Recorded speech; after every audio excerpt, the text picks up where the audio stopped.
Sorry guys, मुझे नहीं पता था कि तुम लोगों में ऐसा कुछ रिचुअल होता है। हाँ, प्रे तो करना चाहिए। हम हमेशा खाने से पहले अल्लाह ताला से प्रे करते हैं। यस, रिचुअल नहीं स्पिरिचुअल। हम ही पहले भगवान को भोग ऑफर करते हैं और उसके बाद प्रे करके खाते हैं। लेकिन तुम्हारा भगवान यहाँ आके कैसे खा सकता है?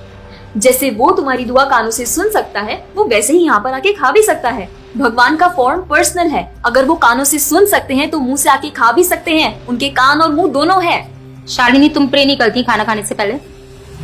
नहीं, लेकिन मेरे चाचा ने एक बार कहा था कि हमको वो गॉड ऑफ फूड को और फार्मर्स को थैंक यू बोलना चाहिए। You mean Annapurna Devi? What? God of food. Yes, हमें उन्हें थैंक करना चाहिए और साथ में फार्मर्स को भी। But I believe in watering the roots.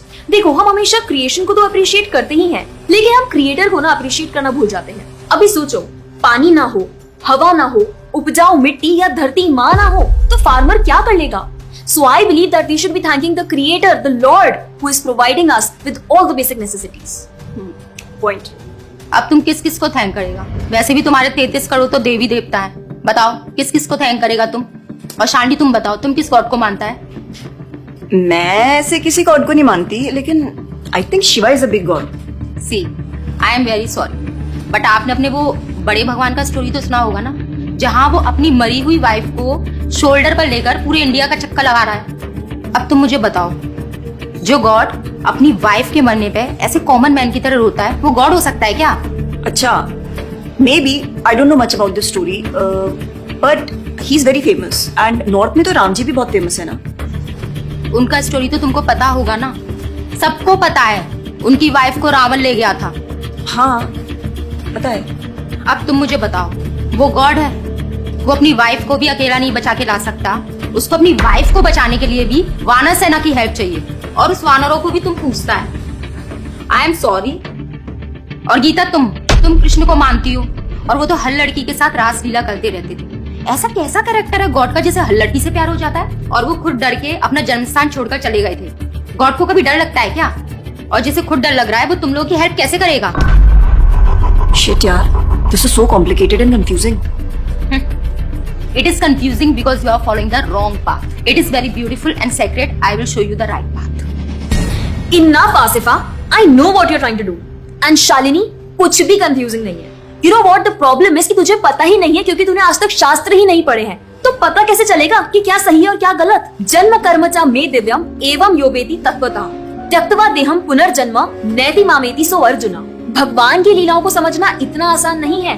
उसके लिए शास्त्रों का अध्ययन करना पड़ता है, और वो भी एक प्रामाणिक गुरु के अंडर रह के उनकी शरण लेके। अब अगर तुमने शास्त्र पढ़े होते तो तुमको ये पता होता कि शिव जी ने जो इमोशंस उसमें दिखाए थे वो शोक नहीं, विरह था। विरह विरह दोनों सेम नहीं होते क्या? Let's start from the basics. शोक इज मटेरियल एंड विरह इज स्पिरिचुअल। शोक ना दुख की अनुभूति कराता है, whereas जो विरह है उसमें जो सेपरेशन की फीलिंग होती है ना, वो सुख का अनुभव कराती है। भगवान भगवत गीता में ना शोक करने वाले व्यक्ति को मूर्ख बताते हैं। गतासुम अगतासुमश्च नानुशोचन्ति Pandita. A wise man never laments for the living nor for the dead. Bhagavad Gita chapter 2 text 11। अपनों की मौत पे आंसू बहाना शोक है, लेकिन वही रामायण देखते देखते जो आंसू निकले ना, वो विरह है। विरह, और ऐसे विरह से हमारा भगवान के प्रति प्रेम बढ़ता है। तो जिस तरह से शिव जी ने विरह को दिखाया था, उसी तरह राम जी भी सीता मैया के जाने के बाद विरह में भटकते हुए रो रहे हैं। और यही नहीं, सीता देवी इतनी प्योर है ना कि उन्हें राम जी के अलावा कोई टच भी नहीं कर सकता था। रावण जिनको लेके गया था वो छाया सीता देवी थी। असली सीता देवी तो अग्नि में समा गई थी, और वो अग्नि परीक्षा के वक्त बाहर आई थी। और आसिफा, तू क्या बोल रही थी? भगवान राम को अपनी पत्नी को बचाने के लिए वानरों की मदद लेनी पड़ी थी। I mean, God is all powerful, right? हाँ, I mean, वो अकेले भी तो मार सकते थे ना। यार शालिनी, अगर तूने कभी रामायण पढ़ी होती तो तुझे पता होता, जब खर और दूषण आए थे अपने 15,000 ऐसे दानवों के साथ जो इंसान को खा जाते थे, उन सब के साथ राम जी ने अकेले बिना किसी की हेल्प के उन सबके चिथड़े उड़ा दिए थे। अब ऐसे राम के लिए रावण को मारना मुश्किल है क्या? हाँ, लेकिन बाद में वानरों की हेल्प क्यों ली? उनको अपनी सेवा में लगाने के लिए, उनकी ग्लोरीज बढ़ाने के लिए। अरे उन्होंने तो एक छोटी सी गिलहरी तक को अपनी सेवा में लगा लिया था। What? कभी पढ़ा हो तो पता हो ना। खैर, और हम हनुमान जी की पूजा इसीलिए करते हैं क्योंकि भगवान तक पहुंचने का रास्ता उनके भक्तों की सेवा है। जब भगवान देखते हैं कि मेरे भक्तों का गुणगान हो रहा है या कोई सेवा कर रहा है तो वो बहुत खुश होते हैं। जैसे मैं तेरी मॉम के सामने अगर तेरी तारीफ करूं तो वो खुश होती है ना। पॉइंट। इसी तरह भगवान हमसे खुश होते हैं जब हम उनके भक्तों की सेवा करते हैं, पूजा करते हैं। और रही बात 33 करोड़ देवी देवता की, आसिफा तो मुझे ये बताओ, what is your favourite genre in movies? Psychological thriller. और शालिनी तेरी? Romantic and comedy. एग्जैक्टली। जैसे हर किसी का अपने नेचर के अकॉर्डिंग फेवरेट जॉनर होता है, वैसे ही भगवान ने हर किसी के नेचर के अकॉर्डिंग व्यक्ति के लिए उसके नेचर के अनुसार वेद और पुराण दिए हैं। और उन्हीं पुराणों को फॉलो करके लोग अपनी देवी देवता की तरफ अट्रैक्ट होते हैं। और ये सभी देवी देवता भगवान की ही सेवा कर रहे हैं। जैसे रोशनी के देवता सूर्यदेव, हवा के देवता वायुदेव, बारिश के देवता इंद्रदेव। जैसे एक सरकार चलाने के लिए इतनी सारी पोजीशंस होती हैं, वैसे ही इस पूरे ब्रह्मांड को चलाने के लिए अलग अलग देवी देवताओं की जरूरत पड़ती है। तो मतलब वो अपनी पोजीशन का मिसयूज करेंगे, किसी भी लड़की के साथ कुछ भी करेंगे, रास लीला करेंगे। Stop it Asifa, now you are crossing the line. तुझे पता ही क्या है कृष्ण के बारे में? जो लोग बोलते हैं कि कृष्ण करे तो रास लीला है, हम करे तो कैरेक्टर ढीला है, उनको बोलो पहले भागवतम पढ़ ले। ठीक रास लीला से पहले भगवान ने गोवर्धन उठाया था। उनको बोलो पहले जाके गोवर्धन पर्वत उठाए। पैदा होते ही पूतना को मारा था, बच्चे से एक मच्छर नहीं मारा जाता। When he was crawling, मुख में ब्रह्मांड दिखा दिया था। तू अपने मुंह में अपना ये हॉस्टल ही दिखा दे आसिफा।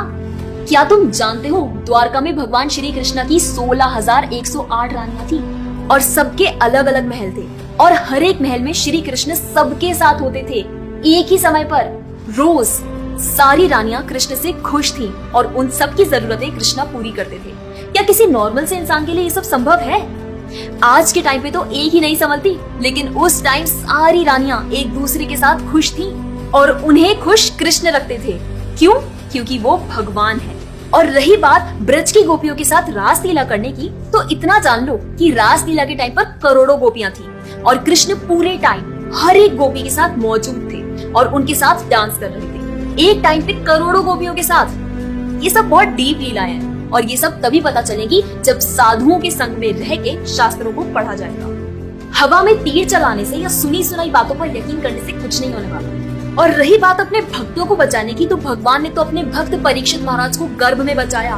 5 साल के प्रहलाद महाराज के लिए नरसिंह अवतार लेकर आए और उनको बचाया। यहाँ तक कि वो अपने गुरुदेव सांदीपनी मुनि के बेटे को मरने के बाद वापस लाए और उनको जिंदा किया। आई एम रियली इम्प्रेस्ड यार। हिंदू होते हुए भी मुझे फैक्ट्स पता ही नहीं थे। मेरे पेरेंट्स ने मुझे कभी इन सब चीजों के बारे में बताया ही नहीं। हाँ, पेरेंट्स की तो गलती है, लेकिन हम भी तो वही कर रहे हैं जो उन्होंने किया। We are not learning about our culture, not reading Ramayan, Mahabharat और भगवत गीता। आजकल तो ये सब कुछ रीड करना बहुत इजी भी है यार। Everything is available on our phones, and the problem is that we don't want to learn। और इसीलिए हमें कोई कुछ भी बोलता है और हम उसे मान लेते हैं और अपने बिलीफ को चेंज करने के लिए रेडी हो जाते हैं। एक्चुअली में पता है, किसी का हार्ट ट्रांसफॉर्म करना है तो प्यार से करो, ज्ञान से करो, पैसे और तलवार से नहीं।